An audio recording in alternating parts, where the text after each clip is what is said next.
Halo penonton semuanya, kali ini Mimin akan menemani waktu kalian dengan membawakan alur cerita film bergenre kerajaan Korea. Sebelum Mimin mulai alur ceritanya, Mimin sarankan penonton semuanya merebahkan badan dan merilekskan posisi duduk agar alur cerita yang Mimin bawakan bisa lebih mengalir ke dalam hati penonton. Cerita dimulai pada saat seluruh kota masih dalam masa berkabung atas kematian sang raja. Seorang menteri memberikan mandat pada seorang penjahit bernama Dolsok untuk menjadi penjahit baju raja yang baru di dalam istana kerajaan atas perintah langsung dari sang raja. Setelah masa berkabung selesai, Pangeran Mahkota, yaitu adik sang raja, naik tahta menggantikan kakaknya. Dan ia terlihat gagah dengan jubah naganya yang dijahit langsung oleh Dolsok. Dan atas kemurahan hati dari raja baru, semua menteri pun dihadiahkan baju baru yang akan dijahit oleh Dolsok. Baru menjabat sebagai raja, salah satu menteri mendesak raja untuk mengganti ratu yang belum kunjung memberikan keturunan. Namun, raja hanya tertawa dan berkata kepada Dolsok, jika ia ingin penjahit kepercayaannya itu membuatkan baju untuk ratunya agar terlihat semakin cantik. Seolah menyindir kepada para menteri, tidak akan ada yang bisa menggantikan posisi sang ratu. Mendapatkan amanat itu, Dolsok langsung memerintahkan anak buahnya untuk bekerja lebih keras demi memuaskan sang raja. Sementara itu di rumah para Gisaeng, rumah penghibur pada zaman itu, tempat para menteri menghabiskan waktu jika tidak bekerja, para Gisaeng tampil cantik dengan baju mereka yang bagus dan menawan. Tentu saja, baju-baju tersebut dibuat khusus untuk memikat para tamu yang datang. Dan semua baju itu memiliki label yang dibuat oleh penjahit muda bernama Kong Jin. Kong Jin adalah penjahit yang berbakat dan rancangannya selalu di luar dugaan. Namun, ia sering bermasalah karena berteman dengan para Gisaeng dan sering meniduri wanita perawan yang ada di kota. Sampai-sampai kepala Gisaeng berkata, habis sudah wanita perawan yang ada di kota ini dan satu-satunya wanita perawan hanyalah sang ratu. Kong Jin mengira sang raja tidak mau menyentuh istrinya sendiri, kemungkinan karena sang ratu pasti sudah tua. Jika ia masih muda pun, pasti wajahnya tidak menarik. Makanya, sampai sekarang sang ratu masih perawan. 왕비마마까지 다 마시겠습니다. 아주 얼굴이 가관인 모양이구나. Semua dugaan Kong Jin salah besar. Sang ratu adalah wanita muda yang cantik jelita. Apalagi, hari itu ia mengenakan baju pemberian dari suaminya sang raja, yang dijahit langsung oleh Dolsok. Karena sudah dibuatkan baju baru, sang ratu ingin memberikan sang raja suaminya hadiah, yaitu baju lama sang raja. Baju itu sudah terlihat lusuh dan sang ratu ingin memperbaikinya. Namun sayang, karena Dolsok sedang sibuk membuat baju untuk para menteri, maka terpaksa sang ratu meminta dayang-dayangnya saja. 고맙다고 전해주세요. 내 궁녀 아이들에게 맡기겠습니다. Suatu hari, seorang menteri bernama Pansu mendatangi Kong Jin. Ia ingin Kong Jin memperbaiki baju dinasnya yang baru. Rupanya, baju kerja untuk para menteri yang dibuat oleh Dolsok tidak diukur alias ukurannya sama rata. Sementara, para menteri ada yang bertubuh tinggi, pendek, kurus dan juga gemuk seperti dirinya. Jadi tentu saja, seharusnya ukurannya tidak sama. Dan setelah Kong Jin memberikan beberapa nasihat fashion dan memperbaiki baju Pansu, akhirnya Pansu bisa bergaya di dalam istana. Bajunya yang ngepas dengan postur tubuhnya membuat para menteri iri kepadanya. Tapi untung, Pansu tidak pelit memberikan informasi. Ia memberitahukan jika Kong Jin lah yang sudah memperbaiki bajunya, sehingga para menteri beramai-ramai datang ke tempat Kong Jin berada.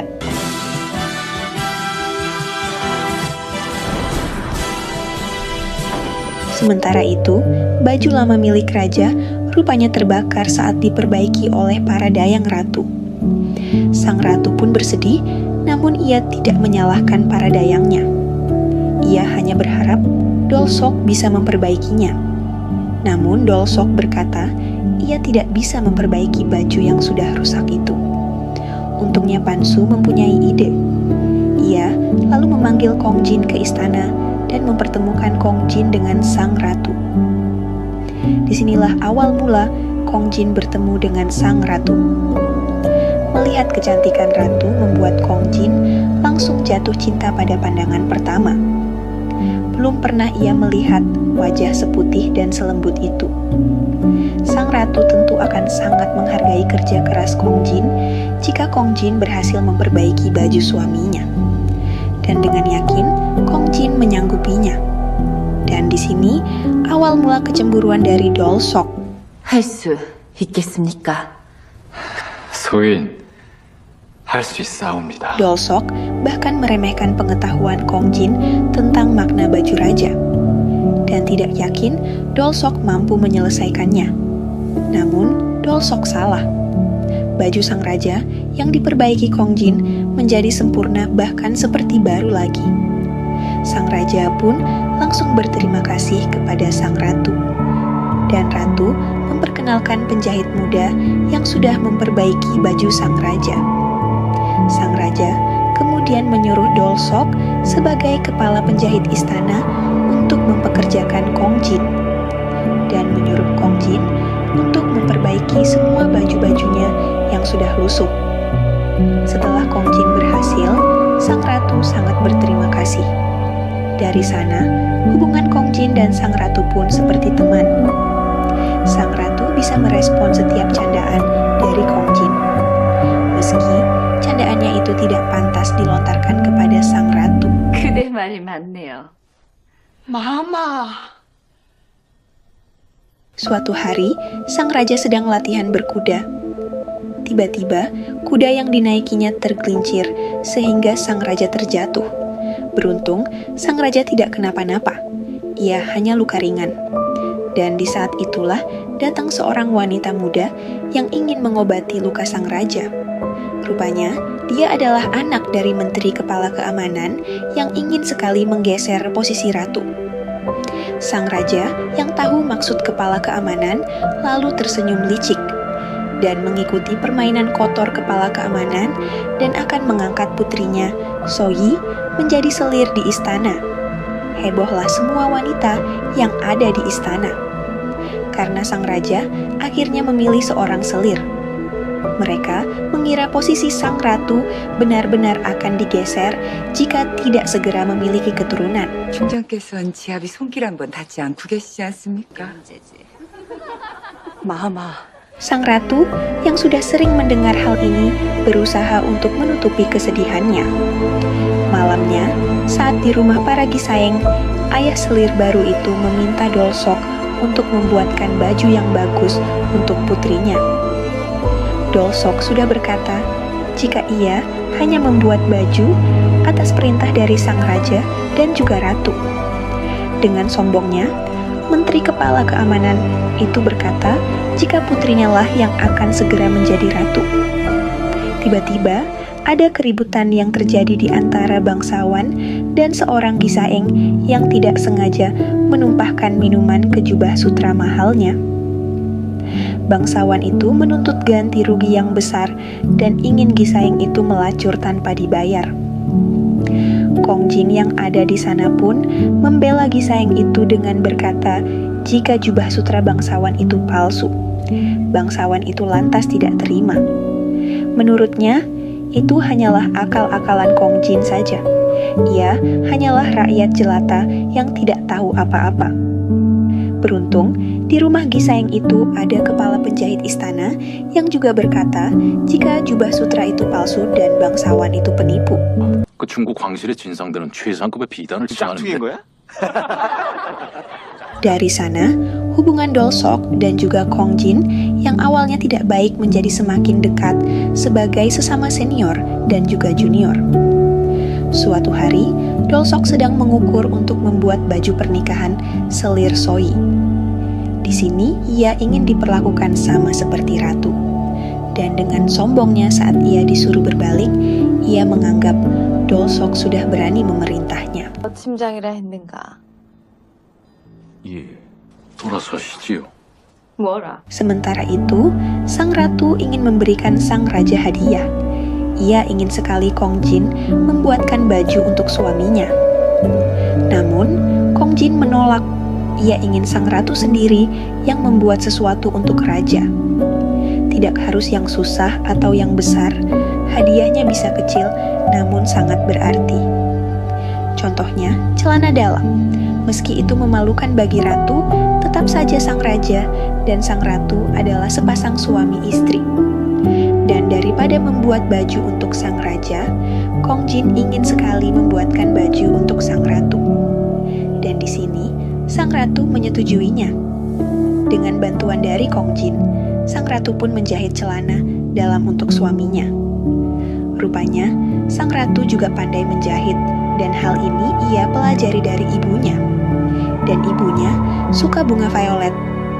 Ayahnya pernah berkata, di makam ibunya akan ia tanami bunga violet. Dan sampai sekarang, sang ratu belum pernah melihat makam ibunya sendiri. Kong Jin lalu berkata, saat ini sang raja tengah berburu. Artinya, sang ratu bisa diam-diam pergi keluar istana. Diam-diam dari arahan Kong Jin membawa sang ratu ke atas gunung tempat ibunya dimakamkan. Melewati lembah dan bukit yang indah, dan benar ada satu makam yang ditumbuhi dengan bunga-bunga violet. Akhirnya, sang ratu bisa melihat makam ibunya sendiri.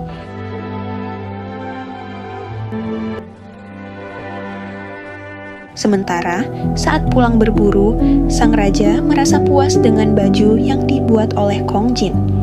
Ia lalu memerintahkan Dolsok agar Kong Jin bisa membuatkan baju lagi. Dolsok kemudian kesal, rasa cemburunya kembali bangkit. Ditambah, saat melihat baju sang ratu yang semakin hari semakin cantik, dan ia tidak pernah merasa membuat baju untuk sang ratu. Ia kemudian mendatangi Kong Jin. Tepat saat Kong Jin baru saja selesai membuat baju baru untuk sang ratu. Tapi di sini, Kong Jin meminta bantuan kepada Dolsok. Ia tahu Dolsok sangat ahli membuat bordiran, dan sekali lagi, kekesalan Dolsok mereda, bahkan mereka kembali berteman. 수 좀 놔주세요. 에이, 수하면 우리 어침장님 좀 심심한 거 같지 않아요? Suatu hari, upacara pernikahan selir Soi digelar. Ia kira akan megah melebihi pernikahan sang ratu. Rupanya, tidak ada satupun tamu yang hadir. Dan sang pengantin, sang raja memilih tidak mengikuti upacara dan meninggalkan selir Soi sendirian di kamarnya. Namun, rupanya selir Soi tidak tinggal diam. Ia bertekad membuat raja tidur dengannya agar segera memiliki keturunan. Saat raja berada di singgasananya, selir Soi datang dan langsung melucuti semua pakaiannya. Padahal di sana ada ayahnya. Ayahnya pun langsung keluar sambil tersenyum bangga dengan keberanian putrinya. Sementara raja hanya tertawa. Malam itu, sang ratu disibukkan dengan menjahit hadiah untuk sang raja. Ia berniat memberikannya di pagi hari. Namun, pada saat sampai di kediaman sang raja, ratu melihat raja sedang bersama selir Soi. Hancurlah hati sang ratu.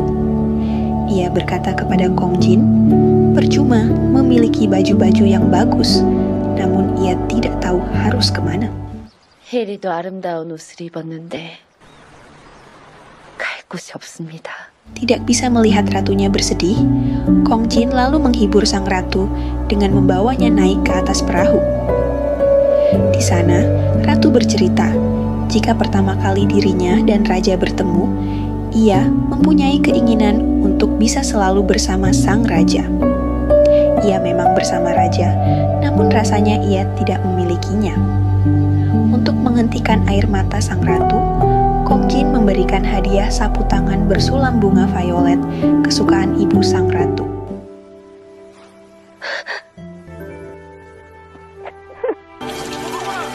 Kong Jin bingung mengapa sang raja sama sekali tidak mau menyentuh sang ratu.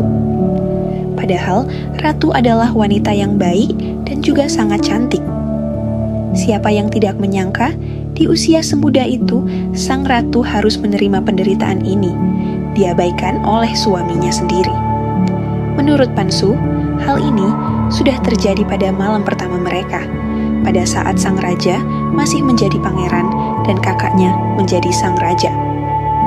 Waktu itu, kakaknya sedang mencari pendamping. Sang raja sadar adiknya menyukai salah satu kandidat putri, yaitu sang ratu. Sang raja lalu meminta izin kepada ayahnya untuk memberikan wanita yang tidak ia pilih, alias wanita yang tersisa, untuk dijadikan istri adiknya.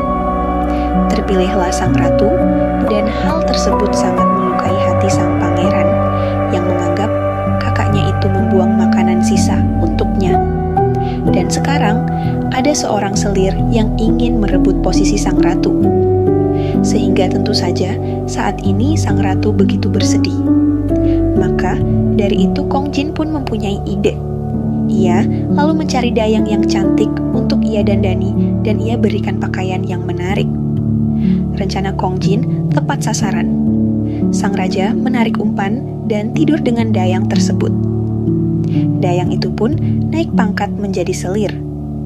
Para dayang pun merasa iri dan kemudian meminta Kong Jin untuk membuatkan mereka baju yang bisa menarik perhatian sang raja.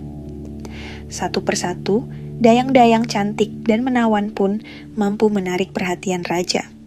Dan kemudian naik pangkatlah mereka menjadi selir.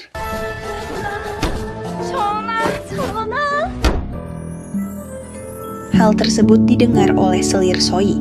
Ia begitu marah karena sekarang ia bukan satu-satunya selir yang bisa memberikan raja keturunan. Sehingga selir Soi pun langsung melabrak para selir-selir itu dan menamparnya. Untungnya sang ratu datang. Sang ratu langsung memerintahkan dayangnya untuk menampar selir Soi. Bahkan tidak sekali, namun berkali-kali agar ia sadar jika selir Soi itu bukan siapa-siapa.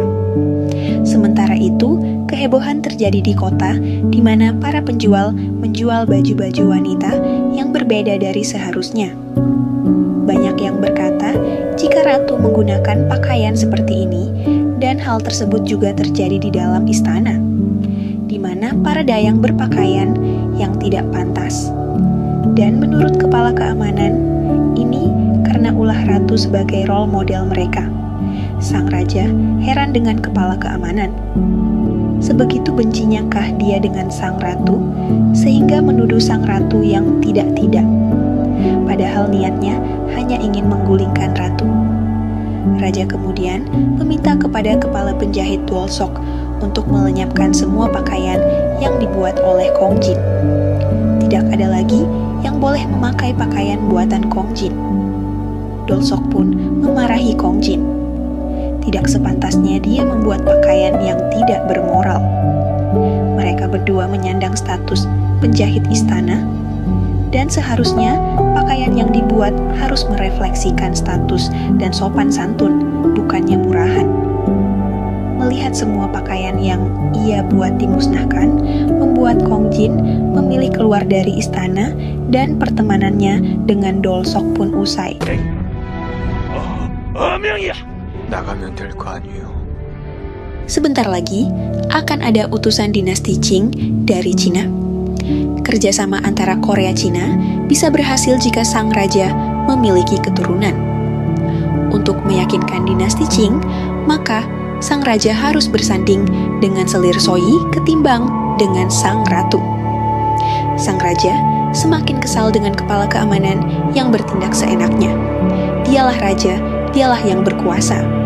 Lalu kenapa ia harus menuruti mereka yang ingin sekali menyingkirkan sang ratu?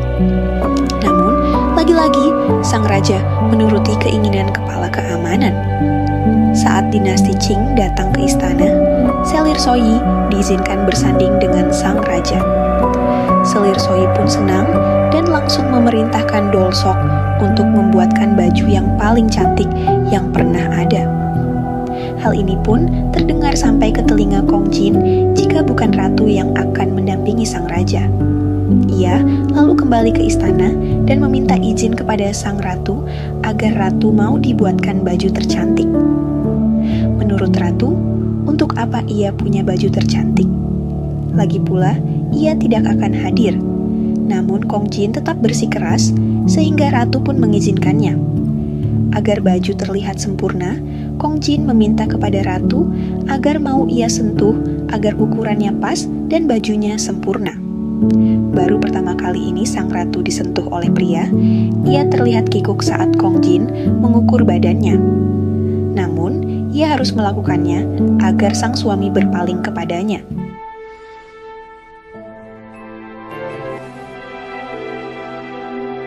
Sementara itu, kini Dolsok sedang kebingungan karena desakan dari kepala keamanan yang akan menaikkan tahtanya sebagai bangsawan jika ia berhasil membuat putrinya, Selir Soyi, menjadi wanita yang paling memukau di acara kerajaan. Digadang-gadang, putrinya itu akan menjadi ratu selanjutnya. Jadi, untuk mempertahankan jabatannya, maka Dolsok datang ke kediaman Kong Jin dan mencuri beberapa lembar desain gambar baju buatan Kong Jin. Dapatlah satu setelan desain yang menurut Dolsok sangat cocok dengan Selir Soyi. Namun, ia sadar itu bukanlah hasil karyanya. Ia kesal karena desain Kong Jin begitu cantik dan ia tidak bisa melampauinya. Namun tetap, ia memakai desain tersebut dan membuatkan baju yang cantik untuk Selir Soyi. 곧 있으면 진년이 옵니다. Singkat cerita, acara kerajaan menyambut kedatangan King digelar. Tarian, canda tawa, mewarnai acara pada malam itu. Namun tidak dengan sang raja, entah mengapa ia merasa tidak nyaman. Sampai kemudian, sebuah pengumuman jika Selir Soyi pun datang. Semua mata pun menuju Selir sang raja yang memakai pakaian mewah buatan Dolsok. Tampilannya sangat glamour, jelas menandakan dia adalah Selir yang akan mendampingi sang raja dan semua orang menunduk kepadanya. Namun tiba-tiba, belum sampai Selir Soyi ke singgasana sang raja, Kong Jin berteriak mengumumkan kedatangan sang ratu. Semua mata langsung tertuju pada sang ratu. Malam itu, sang ratu tampil begitu memukau. Baju buatan Kong Jin terlihat sederhana, namun sangat cantik dengan tail yang menjuntai panjang ke belakang. Ditambah hiasan manik-manik atau payet yang belum pernah digunakan pada baju wanita masa itu. Ditambah lagi dengan kecantikan alami dari sang ratu, menambah kesan bahwa inilah sang ratu. Semua orang tidak lagi menunduk, mereka takjub dan langsung berlutut. Bahkan, para tamu dari dinasti Qing langsung menghormati sang ratu, menandakan kerjasama ini sukses, dan sang raja akhirnya menjemput ratunya untuk duduk bersama di singgasana dan Selir Soyi terlupakan.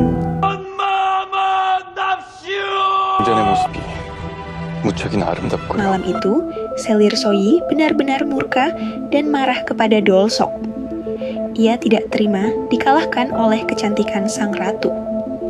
Karena kesal, Dolsok yang juga sebenarnya kecewa karena kalah dari Kong Jin pun mengatai Selir Soyi iri dengan sang ratu yang hanya memakai baju murahan. Malam itu, Kong Jin datang ke kediaman sang ratu untuk pamit. Ia tidak akan kembali lagi. Sementara tiba-tiba, sang raja datang ke kediaman ratu dan memutuskan untuk bermalam untuk yang pertama kalinya. Namun ia kesal melihat penjahit Kong Jin berada di dalam kamar ratu dan merasa sudah salah telah datang ke sana. Ia malah bermalam di kamar Selir Soyi. Selir Soyi lalu membisikkan sesuatu kepada raja jika ia mendengar rumor aneh tentang sang ratu. Saat sang raja pergi berburu, ratu diam-diam pergi keluar bersama Kong Jin. Lalu, Kong Jin juga mengukur tubuh ratu secara langsung. Alhasil, sang raja semakin murka. Bersama Dolsok, raja memerintahkan Dolsok untuk membuat sebuah jubah raja. yang sama persis dengan jubah buatan Kong Jin, lalu membuatnya seolah-olah dikirim langsung oleh kepala keamanan. Tidak butuh waktu lama, keamanan kerajaan menangkap kepala keamanan dan juga anak-anak buahnya karena dituduh ingin membunuh sang raja melalui racun yang diselipkan di dalam jubah sang raja. Dan jubah itu buatan Kong Jin. Kong Jin yang juga ditangkap tentu saja mengelak karena ia tidak pernah membuat jubah naga sang raja. Jika baju itu buatannya, maka pasti ada labelnya. Dan benar, jubah itu tidak ada label buatan Kong Jin. Berbeda dengan baju-baju milik sang ratu yang dibuat langsung oleh Kong Jin. Selama ini, semuanya ada labelnya. Namun, sang raja yang sudah gelap mata tetap menuduh Kong Jin. Bahkan menuduh sang ratu, istrinya ada main dengan penjahit kelas bawah tersebut. Kong Jin lalu menjawab jika semua ini karena dirinya sendiri. Dialah yang sudah memimpikan sang ratu. Kong Jin mencintai sang ratu, dan ratu tidak tahu apa-apa. Ratu pun berkata jika ia tidak menyadari perasaan Kong Jin. Menurutnya, Kong Jin hanya orang yang selalu membantunya. Sang raja akhirnya percaya kepada ratu. Namun, ia masih menginterogasi Kong Jin. Tiba-tiba, sang ratu menyuruh sang raja untuk berhenti. Sang ratu tidak percaya jika sang raja masih berpikir jika tidak ada satupun di istana ini adalah miliknya termasuk dirinya. Padahal, sang ratu tulus mencintai sang raja. Dulu ia berharap suaminya itu tidak menjadi raja. Namun takdir mereka berdua berkata lain. Hari di mana ia dipilih menjadi istri sang raja, ia begitu bahagia. Karena mereka berdua sama-sama saling mencintai. Namun, ia sadar sang raja berubah setelah ia dipilih karena kakak suaminya menganggap dirinya adalah makanan sisa. Saat itu, sang ratu masih berpikir mereka bisa hidup bahagia. Namun, rupanya ia salah. Selama ini, suaminya sang raja tidak lain hanyalah seorang pria pengecut. 밖에서 왕이 되지 않길 바란 적이 있었습니다. 비겁합니다. Raja pun semakin murka. Kini wanita yang ia cintai membencinya. Ia langsung menghukum Kong Jin dengan hukuman mati atas kejahatan yang tidak pernah dilakukan oleh Kong Jin. Kong Jin pun diseret keluar sambil tersenyum manis kepada Dolsok. Hal itu membuat Dolsok langsung teringat dengan pria kecil yang pernah belajar di kelas menjahitnya. Pria kecil itu begitu gigih hingga jemarinya terluka. Jemari itu ia lihat di tangan Kong Jin. Dan ia sadar Kong Jin adalah muridnya dan orang yang selalu bersamanya. Kong Jin berkata, tangan kasar Dolsok adalah tangan yang hangat. Tangan yang banyak menderita karena menjahit sama seperti dirinya. Ia berharap jika tidak ada orang yang mengerti dirinya, setidaknya Dolsok paham dan percaya kepadanya. Namun, Dolsok yang sudah dibutakan dengan jabatan, ia sudah bilang jika perbuatan Kong Jin berbahaya. Pakaian tidak senonoh yang dibuat Kong Jin lah yang membuat mereka menjadi seperti ini. Tapi Dolsok salah. Ia tahu Dolsok yang membuat jubah sang raja. Dan semua itu karena ketakutan Dolsok lah yang membuat mereka menjadi seperti ini. Sebelum Dolsok meninggalkan Kong Jin, Dolsok berjanji akan menghapus nama Kong Jin dari sejarah mereka. 이 세상에 네 옷이 풀릴 일은 결코 없을 것이다. 내 손으로 이 세상에서. Singkatnya, Kong Jin dihukum mati. Kepergiannya membawa duka bagi orang-orang yang mengenalnya. Dolsok diangkat menjadi bangsawan. Semua kenangan Kong Jin dibuang dari istana. Ratu hanya menyimpan sapu tangan bersulam bunga violet pemberian dari Kong Jin. Sementara itu, Dolsok pun pergi ke rumah Kong Jin dan membuang semua barang-barang milik Kong Jin. Di sana, Dolsok menemukan sebuah baju untuk dirinya yang pernah dijanjikan oleh Kong Jin jika suatu saat nanti Dolsok menjadi bangsawan. Dolsok bersedih mengenang muridnya itu yang sebenarnya hanya ingin dunia melihat karya-karya cantiknya. Dan bertahun-tahun telah berlalu, di zaman kita masa sekarang, gaun indah sang ratu dijadikan monumen bersejarah dari masa dulu. Mereka mengenal gaun itu hasil buatan kepala penjahit istana, Dolsok. Dan memang tidak ada satupun orang yang mengenal Kongjin.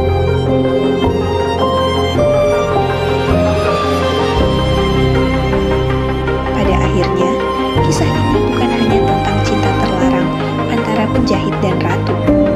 Ini adalah kisah tentang kecemburuan, ketakutan, dan kekuasaan yang menghancurkan ketulusan. Kongjin, seorang penjahit berbakat yang hanya ingin membuat dunia menjadi lebih indah lewat kain dan benang, harus membayar mahal karena berani bermimpi dan berani mencintai. Cintanya kepada sang ratu memang tidak pernah terbalas sebagai cinta romantis. Tetapi kehadirannya telah mengembalikan kepercayaan diri dan harga diri sang ratu yang selama ini diabaikan. Di sisi lain, Dolsok yang awalnya menjunjung tinggi tradisi dan kehormatan, perlahan kalah oleh rasa iri dan ketakutannya sendiri. Ia memilih mempertahankan jabatan daripada membela kebenaran. Dan sang raja, yang seharusnya paling berkuasa, justru menjadi sosok paling rapuh, dikalahkan oleh luka masa lalu dan rasa tidak aman dalam hatinya. Kongjin mati, namanya dihapus dari sejarah. Namun, karyanya tetap hidup. Gaun sang ratu yang begitu memukau dikenang sepanjang masa, meski dunia tidak pernah tahu siapa pencipta sejatinya. Ironisnya, sejarah hanya mengingat nama yang berkuasa, bukan mereka yang benar-benar berbakat. Pada akhirnya, The Royal Tailor mengajarkan bahwa keindahan bisa dihancurkan oleh kecemburuan. Cinta bisa menjadi keberanian, tapi juga bisa menjadi hukuman. Dan tidak semua orang hebat akan dikenang oleh sejarah. Namun satu hal yang pasti, meski nama Kongjin hilang, benang-benang karyanya telah menjahitkan keberanian pada hati seorang ratu. Menurut IMDb, film ini mendapatkan rating 7,1. Tapi, menurut Mimin pribadi, film ini layak diberi nilai 7,5. Alasannya sederhana, dari segi visual dan kostum, film ini benar-benar istimewa. Detail hanboknya megah dan artistik, bahkan jadi daya tarik utama. Selain itu, konflik antara tradisi dan inovasi, kecemburuan dan ambisi, dibangun dengan emosi yang matang dan tragis. Memang temponya cenderung lambat, tapi justru disitulah kekuatannya. Film terasa lebih dalam dan menyakitkan. Dengan kualitas produksi dan pesan yang kuat, rasanya 7,5 lebih pantas untuk film sekelas ini.